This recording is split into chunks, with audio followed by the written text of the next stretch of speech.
Good day, everyone. Our topic for today is all about Second Republic of the Philippines, which lasted from October 14, 1943 to August 17, 1945. Ano yung pumapasok sa isip nyo kapag naririnig nyo yung Second Republic of the Philippines? Anyone in the class? Okay. The Second Republic of the Philippines, officially known as the Republic of the Philippines, was a Japanese puppet state established on October 14, 1943 during the Japanese occupation of the island. The term puppet implies that the government led by former President Jose P. Laurel was seen as being controlled or heavily influenced by the Japanese.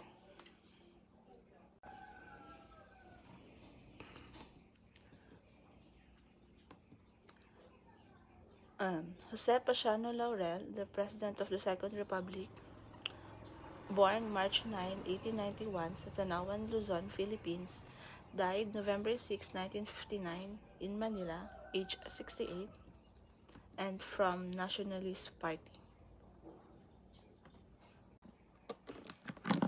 President Jose P. Laurel was elected by the majority of all members of the National Assembly and was given the highest executive power by the Constitution. He was to serve a single term for 6 years, being the commander-in-chief of all armed forces of the country. He could place the Philippines or any part of the nation under martial law when public safety required it.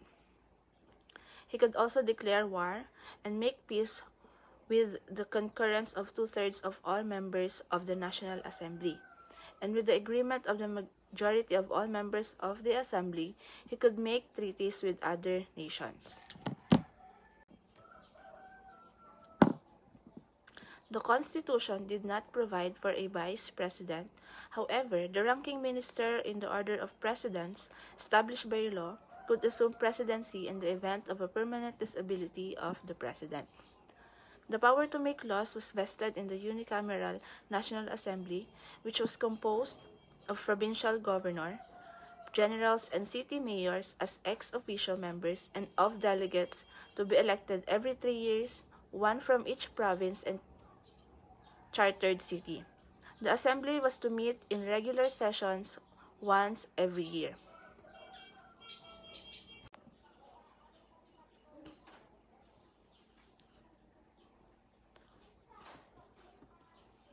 October 14, 1943, 500 to 800,000 people gathered in front of the Legislative Building to witness the proclamation of the Philippine independence and the inauguration of the Republic of the Philippines.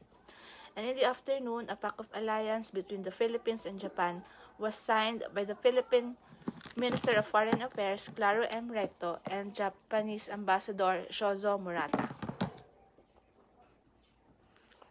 October 18, 1943, President Laurel announced his cabinet. The Minister of Foreign Affairs, Minister of Finance, Minister of Justice, Minister of Agriculture and Commerce, Chief Justice of the Supreme Court, and the Acting Executive Secretary. Sa Minister of Foreign Affairs, si Claro M. Recto. Minister of Finance is Antonio de las Alas. Minister of Justice, Teofilo Sison. Minister of Agriculture and Commerce, Quintin Paredes. Chief Justice of the Supreme Court, Jose Yulo, and the Acting Executive Secretary, Jose Villa.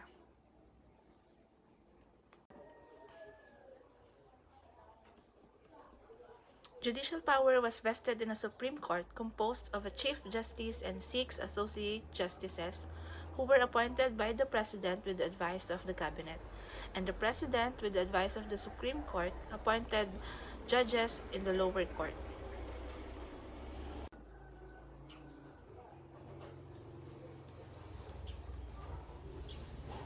A governor ran the provincial government.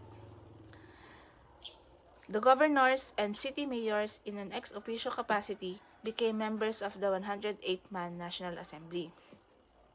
Civil administrations was operating under the supervision of a Japanese garrison commander headquartered at the provincial capital. However, civil administration was ineffectual. The Japanese continued to maltreat the local inhabitants. The garrison was tolerant of the abuses committed by the Japanese military stationed in the provinces. The supply requisitions were never coursed to the local administration. The extended Japanese occupation caused widespread anxiety among the people in the island. With the inauguration of the Philippine Second Republic, President Laurel created the National Education Board to study the curriculum changes and to develop a more suitable educational program for the country.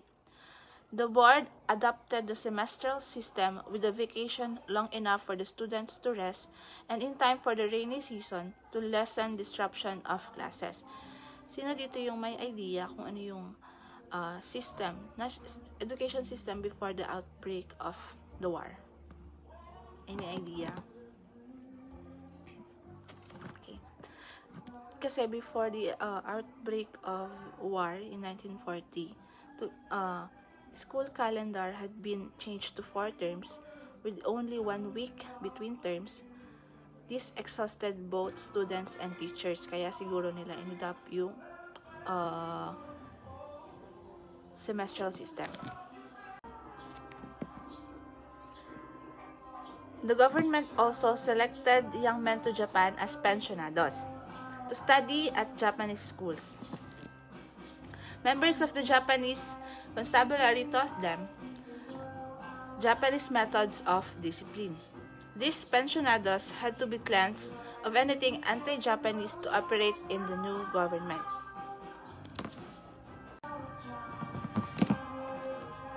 Simultaneous with the restructuring of the educational system, control over media and culture was also emphasized by the Hodobu. Movie, stage shows, radios, programs, and even letters at the post office were checked. Under the Laurel administration, the media was used to spread more Filipino propaganda line. Posters and leaflets called for the support of the Republic. New periodicals such as Filipina, a monthly magazine, were also read not only in Manila, but also in the provinces. On the anniversary of the Japanese-sponsored Republic, a new newspaper was born, which is the Republic. Both periodicals tried to portray a more Filipino perspective rather than other publications.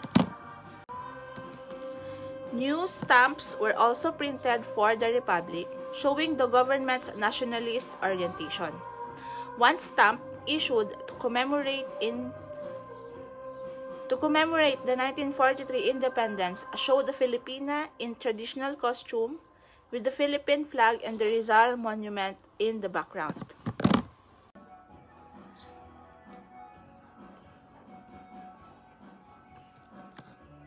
In publications, the flag was highlighted. The Philippine national anthem was translated into Tagalog. It replaced the Japanese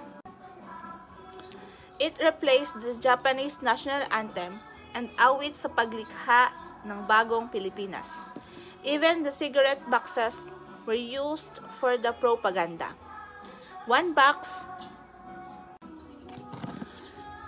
Sa mga box ng mga cigarettes, may mga slogan na nakalagay na A Free Philippines in United Asia.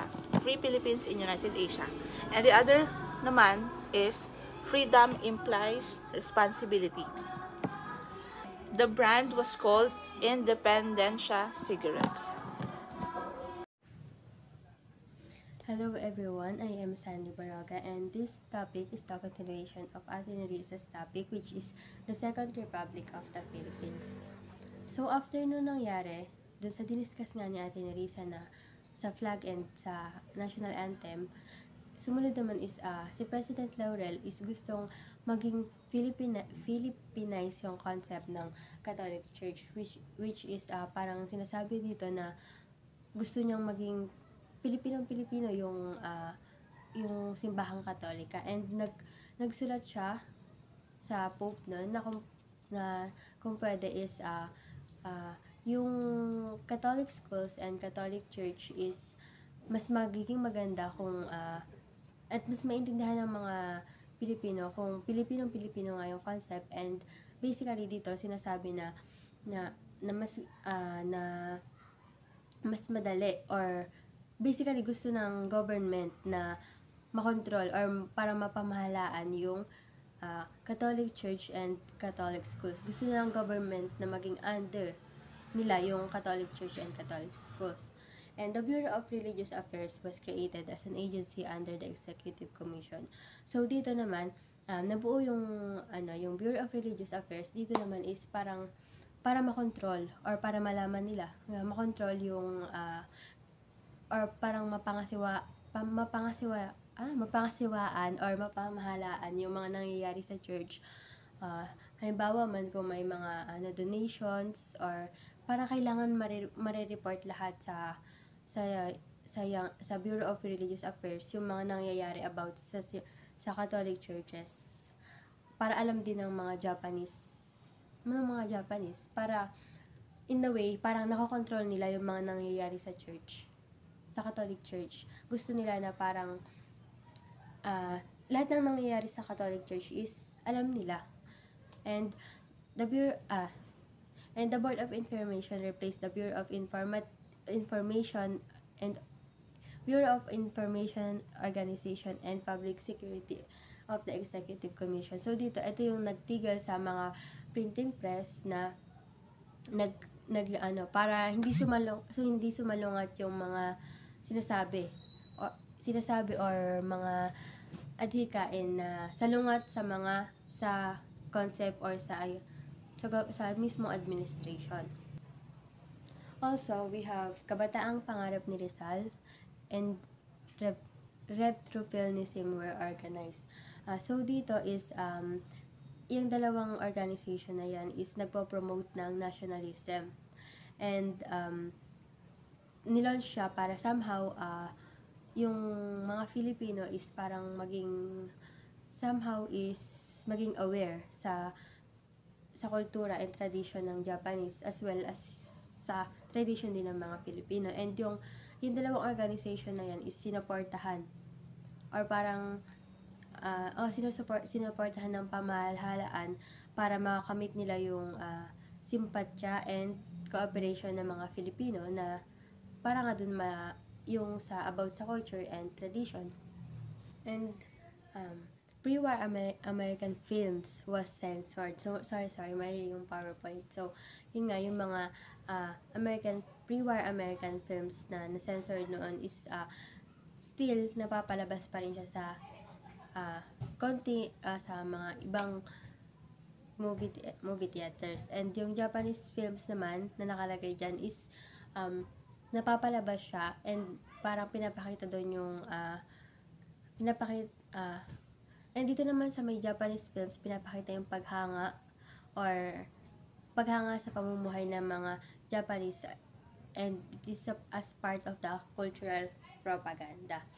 And Japanese discouraged the Filipinos from writing in English. So yun nga, parang somehow pinagbawalan na yung mga writers na magsulat ng English, but somehow naging way yon para mas gamitin natin yung wikang Tagalog, or mas mapalaganap natin yung paggamit ng wikang Tagalog.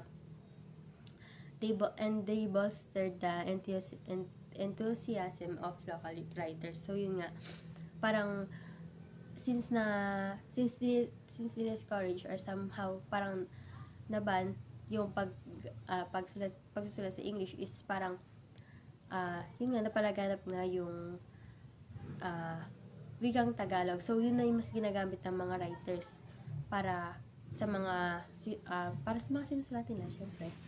And next we have the Liwayway. So yung Liwayway, isa siyang pahayagan or magazine na kung saan naglalathala ng iba't ibang akda tulad ng tula, balita, and sanaysay.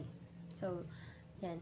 writers began to create short stories and verses similar to haiku. So, yung mga writers is nag-start na sila na gumawa or magsulat ng mga short stories or somehow parang yung may mga verse kagaya ng similar to the haiku ng Japan. Siyempre, it's the Japanese occupation. And also, nung time na yun is may dalawang sikat na magazine which is yung Philippine Review and Pillars. So, but the freedom of expression is limited. So, parang may barrier sa sa salita nila or sa pagpabalita is parang filtered yung mga binabalita nila. Parang hindi lahat ng gusto na sabihin is nasasabi nila kasi merong barrier, may humaharang pa sa kanila para yung expression nila or yung gusto nila, opinion nila is masabi nila ng buong buo. And yung income ng mga yon, and usually pala guys, yung mga writers is nagsusulat about sa buhay sa probinsya. And based on research ko, and their income was good enough to buy them a kilo of coffee corn. So, based na search ko is yung coffee corn is mais siya, yung yellow na mais is parang sinusunog, tapos yun yung pangpalit nila sa kape or parang pang substitute nila sa kape. And yun lang yung sweldo nila, sapat lang yung kinikita ng mga writers para makabili sila ng ganong klase ng hindi masasabing pagkain ba yun? Basta hindi, yung kita ng mga nagsusulat dati is, good enough lang para makabili ng coffee corn na in-explain ko kung anong itsura. So, parang, diba nung time na yun, parang ang hirap, parang, diba yung mais ngayon, minsan hindi pa tayo nabubusog. So, paano pa kaya yung sa kape lang? Although, kape is life, but, in 1943, the Dramatic Philippines Incorporated was formed to stage two popular plays in English adapted in Tagalog. And yung mga play na yun is pinerform nila sa Old Metropolitan Theater. And under the management ng mga college group actors is nagpakita sila ng mga magagandang dula tulad ng Passion Play, Julius Caesar or Caesar, and Golden Boy and Applesauce. And isa sa pinakatumatak or isa sa paboritong dula noon is yung Sa Pula sa Puti na adaption ng Isang Kwaltang Abaka ni Julian Cruz Balsameda. And yung Philippine Music Incorporated, sinasabi na parang kapatid niya yung Dramatic Philippines Incorporated, which is sinasabi dito na parang yung Musical Philippines Incorporated is naging daan or naging tulay siya para sa mga musicians para maipakita nila or mailabas nila yung talent nila. And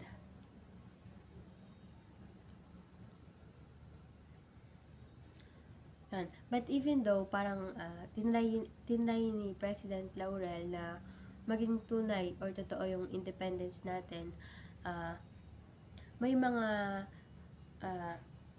marami pa rin mga patakaran yung mga Japanese na need natin sundin, like diba, like yung censorship of media.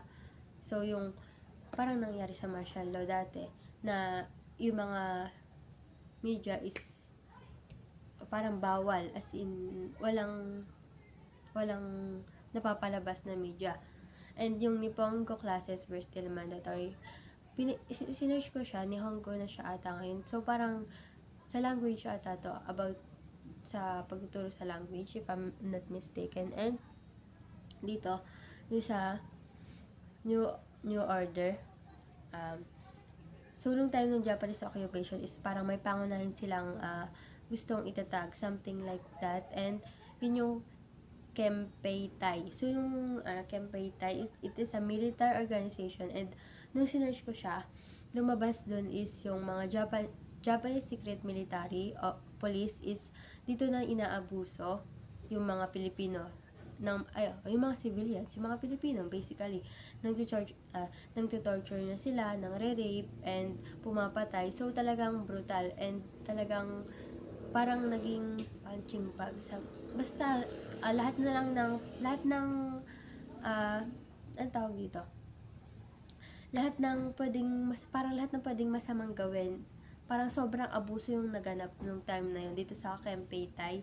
So, sa loob ng ilang taon na pananakop ng Hapon sa Pilipinas is nagbago na yung pananaw ng mga Pilipino, ng mga tao. Natuto na silang maging pragmatic or parang practical imbis na maging materialistic, and natuto na silang gumamit nga ng mga weapons or mga armas para maligtas nila yung sarili nila or para mapatay nila yung mga kalaban.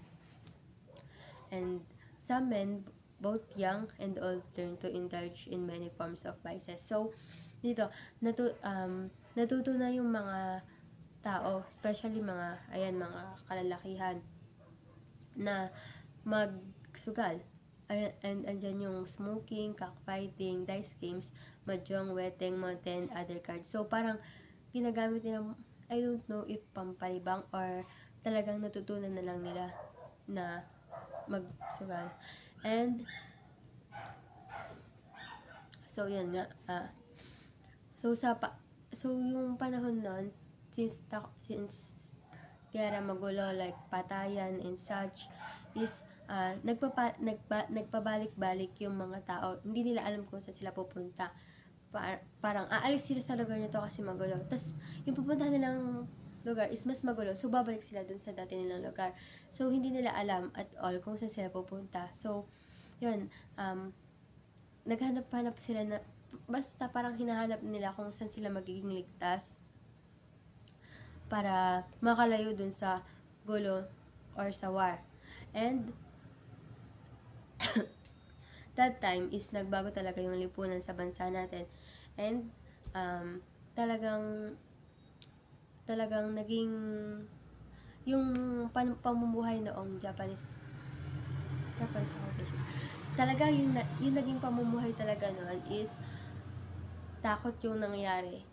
Takot yung nanay kasi nga I think feeling ko is kaya naging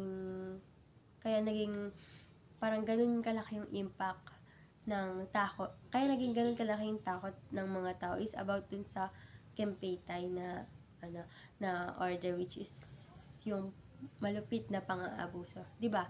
Singit ko lang din, 'di ba? Kasi nung Japanese occupation dito sa Pilipinas is dun nangyari yung ang tawag dito, yung